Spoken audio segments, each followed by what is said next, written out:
رادیوی فرهنگ گفتارهای خود را ادامه می دهد. تازه انگارها، ایجاد نویسندگان نهانبین و ژرف پیما، اندیشه های کلیدی در درک معنی زندگی، هستی و راستی و آیین و عنعنه های اجدادی. تازه انگارها، ظهور آفریده های نوین و بهین ادیبان فلک سیر از رادیوی فرهنگ.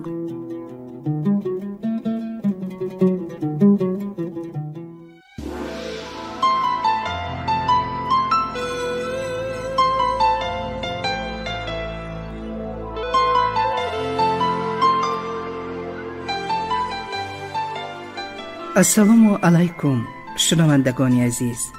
حالا از برنامه تازه انگارها گفتار دهم را از اثر نویسنده عبدالحمید صمد پرانچک ها شنوید.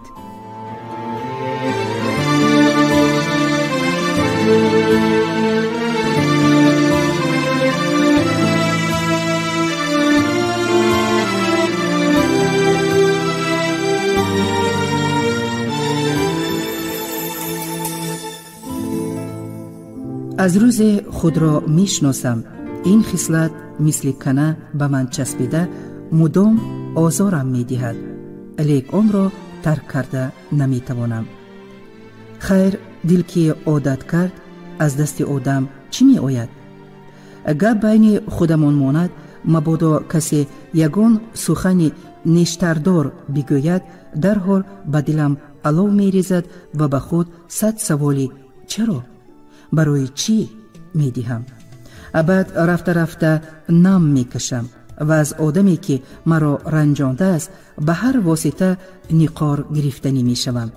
برای همین عادتم در محیط عائله و مکتب دهه خودمان خود از خود صاحب لقب شدم، نمکش. آیا شما میدونید که برداشتن لقب چه اندازه مشکل است؟ جای دردناک، جراحت بی‌دوا از لقب. مثلا در صحن مکتب یا میدان سرگرم بازی هست که آواز به گوشت میرسد، نمکش. هرچند خود را به نادانی و گوش به کاری میزنی، گویا آسمان آمده به سرت میافتد و از خجالت سرخ میشوی و سفید، کبود میشوی و سیاه، ولی به کجا پنهان شدنت را نمیدانی. یک جهتی خرسندیم برای به خانه عمکم آمدن رهایی از این اذیت بود، ولی نشد. باز عیب از خودم گذشت.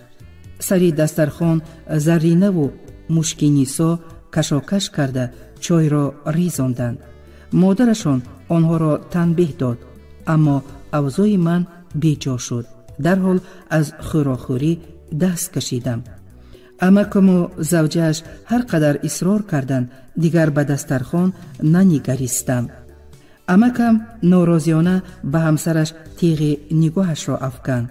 وی باشد خندان خندان روی راست گفت که از رحمتی بابایم به من هم یک قمچین رسیده بوده است. من تاریخ 7 پشت شما را از روی گفتی پدر و مادرت آموختم، گفت گشاده دلانه او. رحمتی بابایت همین خیل نازک و دیوار نمکش بوده است. خلق و اطوار انسان، حتی شکلش هم بعد 7 پشت باز تکرار می شود. این را علم اثبات کرده است.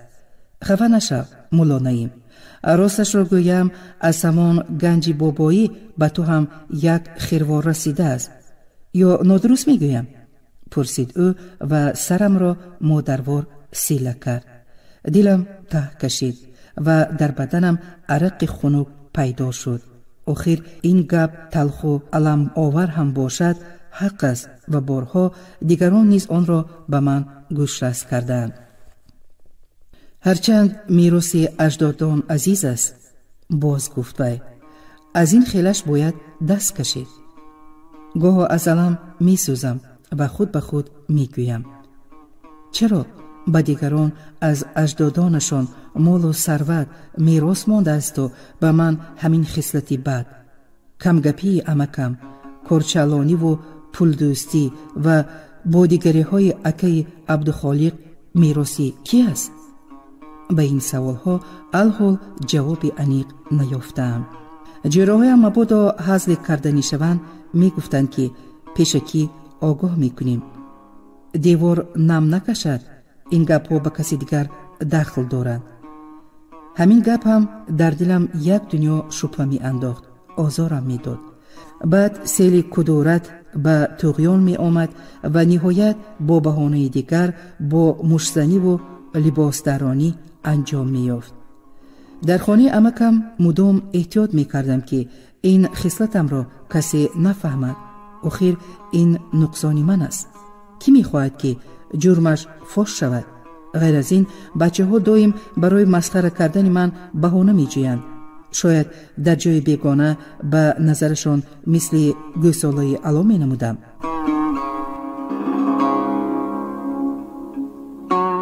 دو سه ماه اول از آنها کناره‌جویی کردم، ولی نهایت به مجرای زندگی اینجا داخل شدم.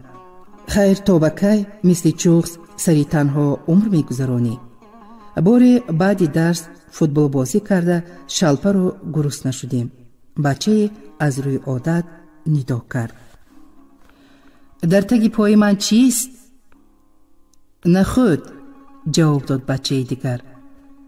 هر کس به خانه خود، خطاب کرد سیومی و بچه ها پراکنده شدند. من و سلطان و اکرم در آبی جوی دست و روی شستیم. حاضر یک طبق پلو می بود؟ گفت سلطان. همش را می خوردم. شکمم چنان گرسنه که. خانه ما نزدیک، بیا رفته با من یگان چیز خور که تا خانه تان زنده برسی، گفت اکرم هزل آمیز. به خوردن آش خانه بیگانه عادت نکردم، بداهتاً جواب داد سلطان. از گرسنگی مورم هم نانی بیگانه از گلویم نمی گذرد. گرسنه به شیر می زند می گویند. حاضر جوابی کرد اکرم. شکمت که از گل سیر شد نظر بلندی می کنی. سگی سیر کی پروای نان دارد؟ از این پیچینگ سلطان ذره هم نرنجید و خندان خندان سوی خانه شون رفت. اما دل من مثل تگ دیگ سیاه شد. جای خودمان می بود زبانت را از حلقت کشیده می گرفتم، گفتم به خود و با دل خجل خانه آمدم.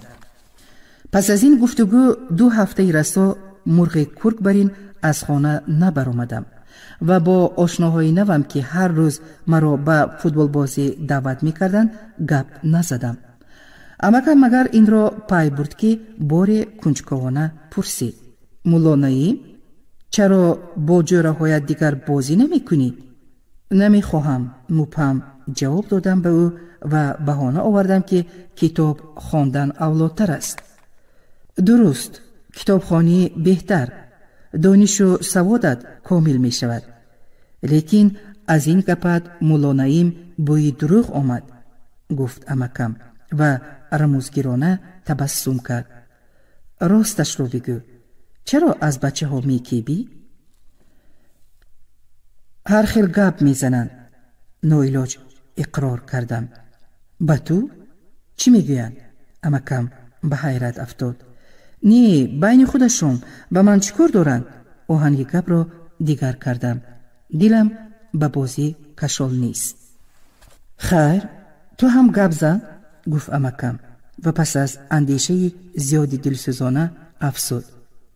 همین خصلتت مولا نعیم به من تماما معقول نی. آدم هر گپ به دل نمی گیرد. خیرت او دیواری نمکش نگفت. تو مرد شده ای. این عادت عذابت می دهد، مدام شرمسارت می کند. به خودم هم معقول نی این خصلت، لیکن چیکار کنم؟ بینی را عضوی گنده گفته بریده نمی شود کو؟ در دل گفتم به امکم و همان لحظه قول دادم که من بعد سخنی یگان کس را به خود نکشم. خیر، چرا همین چیز را دیگرها می توانستند و من نی؟ واقعا از هر گپ و کلاچه زهری زقوم خورده آب و ادا شدن چی فایده؟ لیکن از میراث بابایی هم دست کشیدن امری محال بوده است. براستی آن روز دماغم از نسیم سخت سوخت. از سادگی دویم جانت در عذاب خیالان خودم را سرزنش کردم. دیگر آدم نیافتی که سگ پرسته کشاله کرده بیرون برآوردی؟ انا مکافاتی نیک خواهیت. همین خیل چند روز خودم را درون خوردم. این مغنبیر سگ پرست مرا کاسلیس و خوشامدگوی نامید. خلاصه برآوردم به خود. خیر، چرا زهرش را به آنها نی و به من چکن؟ از آنها می ترسد. نه، از بخیلی. خودش پسری رئیس باشد هم یگان کس پسندش نمی کند. برای همین رشک می برد. حسود است.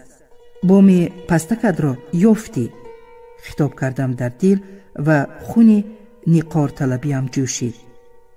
ای سگ پرستی بخیلی اوباشی مردم گریز، یگان روز از تو چنان انتقام گیرم که تمام عمر فراموش نکنی.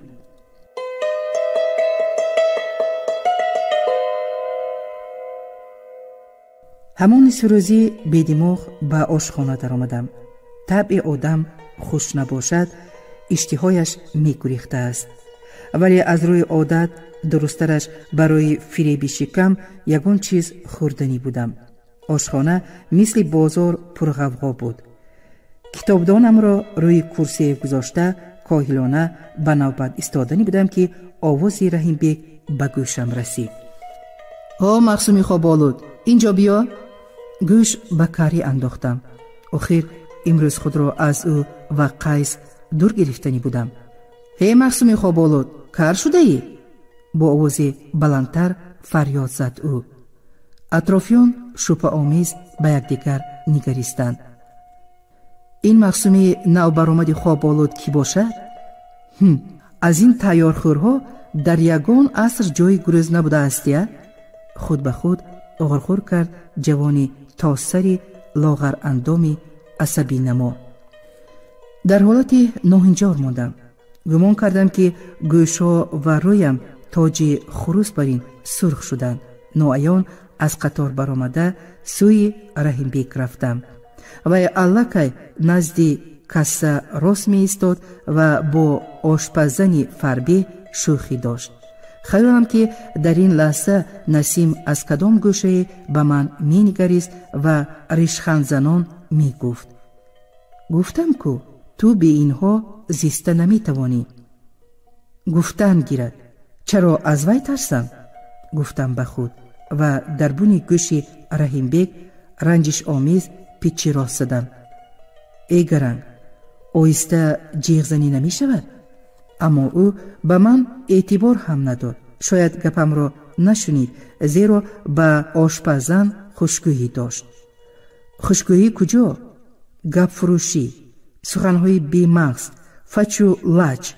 هر روز هنگام خوراکگیری همین گپها رد و بدل می شوند، لیکن نه به دل رحیم بیگ می زند و نه به دل آشپزن. خوشدامن جان، سلام گفتیم. دختر چخیر؟ نفس که باشد خوراک سرگوش بردار، فایده دارد. که پروا نکن، یک روز نه روز دیگر البته فایده هش می رسد. چی؟ به شوهر دادی؟ این گپه از برای ثواب به زبانت نبیار که گیرم ترس می کفد. دویمش رو بیار، سرگوش. الحال من می اندیشتم که رحیم بیگ ذاتاً از قبیل دلیاب‌های گذراست و سخنش را هیچگاه بی سود بی طمع به زبان نمی آورد. دل شیطان را می یابد این بچه و پشه را در آسمان نعل می زند. این هم هنری هر کس نیست. نسیم چی؟ یک گرنگ آلوفته نظر بلندی شکم گرسنه. معلم دانشگاه عالم شود هم هیچ کس نمی شناسدش. هوشت به کجا رفت؟ مقسومی خواب آلود؟ یا تو هم عاشق شدی؟ آوازی خوشحالانه رحیم بیگ مرا به خود آورد. گیرو انا اونجا نزد قیس بر. من مضطرب حال لالی را که بالایش 4 کاسه خوراک داشت گرفته به قد و بری آشخانه چشم دواندم. نهایت نگاهم به قیس برخورد. او همراه نزاکت در میز نزد تیریزه نشسته مروت‌های لیلی جان را تاب می‌داد و آواز خیری حافظ تویگرد کنده کنده برآمده در فضای پرمغل آشخانه مخلوط می‌گشت. ای دختره که دره ورزاب رویم، رومال تو را کرپه کنیم خواب رویم. نزاکت خیال‌آمیز از بیرون می‌نگریست و از روی عادت قلف گریبانش را به نرمی زنخش که مثل تخم پوسکنده لنده و دلکش است می‌مالید. چشمان فتان و بازیگر او سحر و جاذبه داشتند و همین که نگاهم به نگاه او دچار می آمد تاب نآورده خودم را گم می کردم. لیلی را روی میز گذاشتم. نزاکت مگر اکنون مرا دید که خجالت کشیده از جایش خیست. نایمچی ببخش، قرضدار کردی. خیر در تویت با یک پا راست ایستاده خدمت می کنم، گفت او و گیتی لبانش تبسمکی دوید. وی چالاکانه کاسه ها را گرفته روی میز نهاد. برای تو خوراک آوردن شرف است. رنگ آواز برآوردم ولی از شرم سرخ شدم. آه تشکر نعیم جان، قهقه خندید نزاکت. قیس از جایش نجنبید، گویا سنگ گشته بود. تنها انگشتانش مروت‌های لیلی جان را پلماسیده از مخلوق زنده بودن او شهادت می‌دادند. رحیم بیگ خوراکی دویم آورد. مقسوم خوابالود کار انا این خیل می شود، خوشحالانه گفت او ظرفها را با احتیاط گرفته. دخترش نسیه باشد هم خوراکش نقد است. دیلیاب و قند خور گفتند. تو باشی لبت را لیسیده می گردی. رحیم بیگ دستانش را با هم مالیده از تک دل خندید. این خیل خوشدامن نصیب هر بنده نالایق نمی شود. یک بار برایش نگاه بکنی سیر می شوی. دخترش چه خیل باشد؟ قیس عینکش را پاک کنان لبانش را با هم فشرده خندید. اکنون باری دیگر دیدم که هنگام خنده چی اندازه لبان غفص و کوتاهش به دو طرف کشیده می شوند و نوگی بینی درازش لرزیده قیافه او را دوچند زیشت می گرداند. مگر از دیدن این منظره دل نزاکت بیجا شد که لبان پیستمانندش را اینج و وینج کرده با کراهت جگاد انداخت و چمچه را به لعلی زد. در حال قهر نکن جانکم، برای آچه تو هم در دل من جا یافت می شود، گفت رحیم بیگ و پاره بادرینگ شوری طبقچه خود را با چنگک برداشته ناعیان به لگن نزاکت نهاد. به تو فایده دارد. فو، قهر می کردم. نیم تنگه و نیم تنگه هر دوتان یک تنگه، با عتاب گفت نزاکت که از شرم برایش سرخی دوید. و به خیالم با این پیچینگش جلوی گب را به دیگر طرف کشید. مقسم خوابالود چرا لبولونجد آویزان است؟ یا یگان زنبور؟ من حرفی نزدم.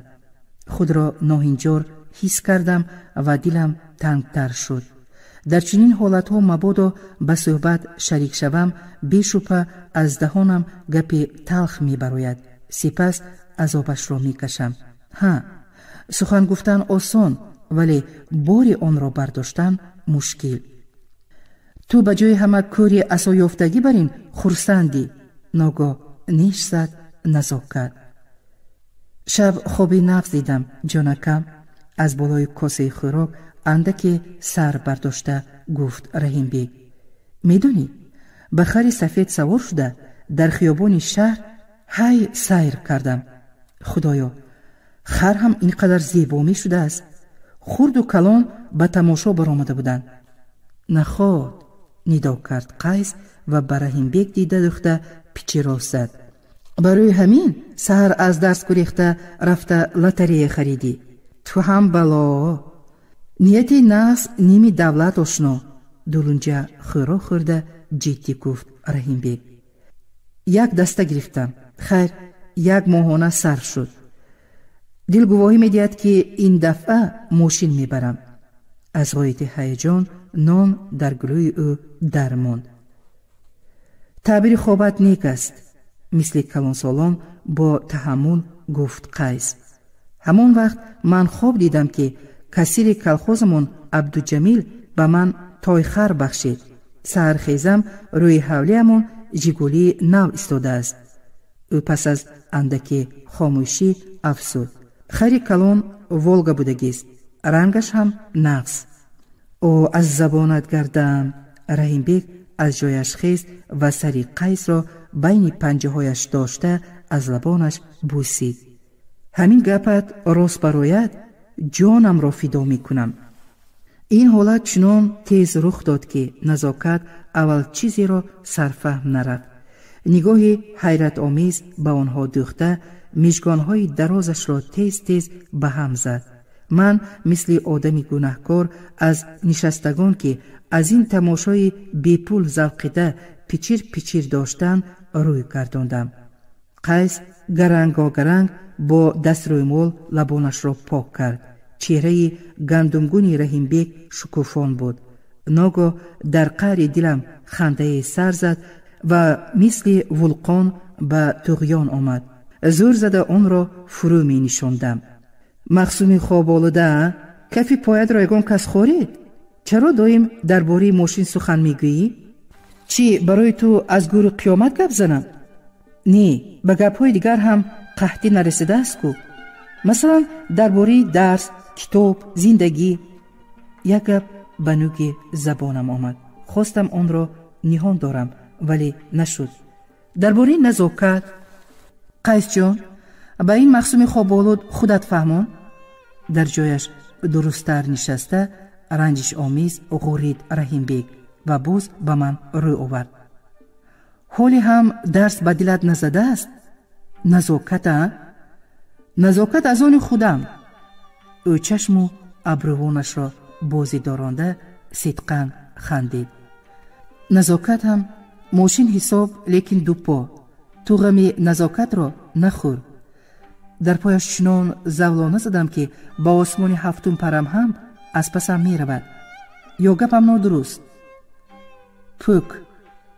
پس ولی با خشم و علم غورید نزاکت و چمچه را روی میز پرتافت.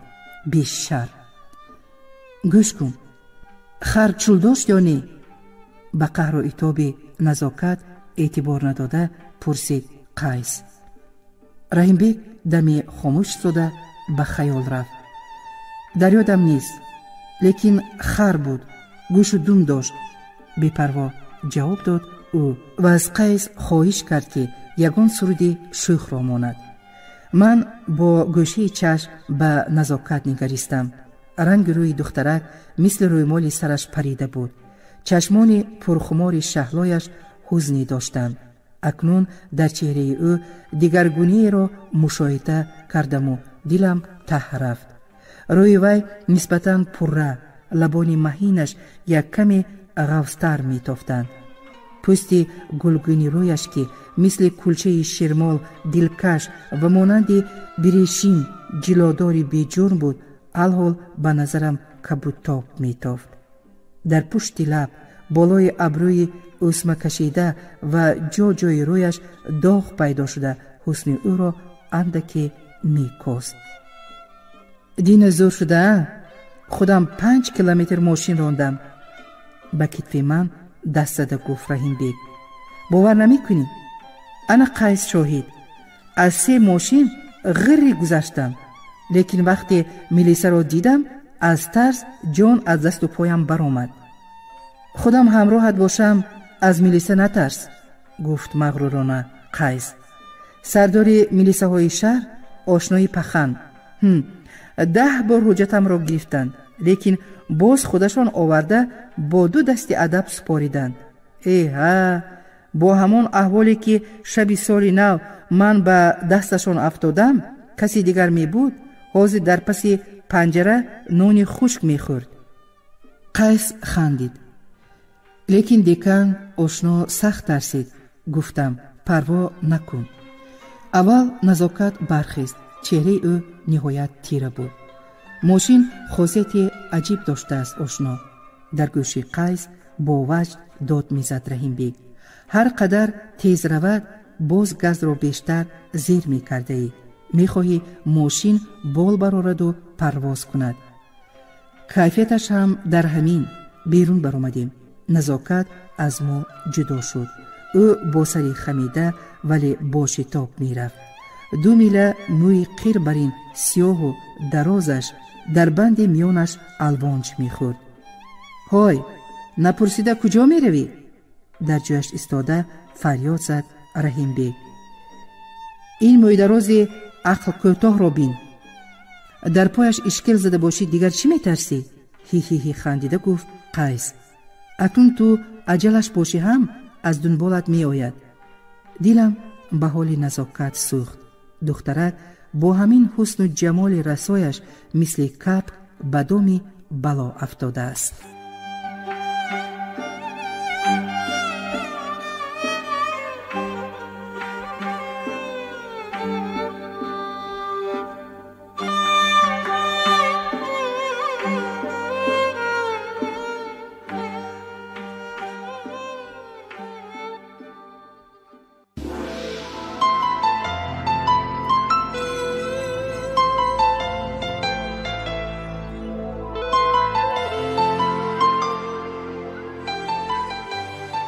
شما از برنامه تازه انگارها گفتار دهم را از اثر نویسنده عبدالحمید صمد پرانچک ها شنیدید.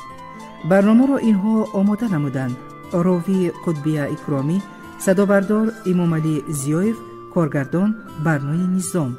تنصیحت و خانه آباد باشید.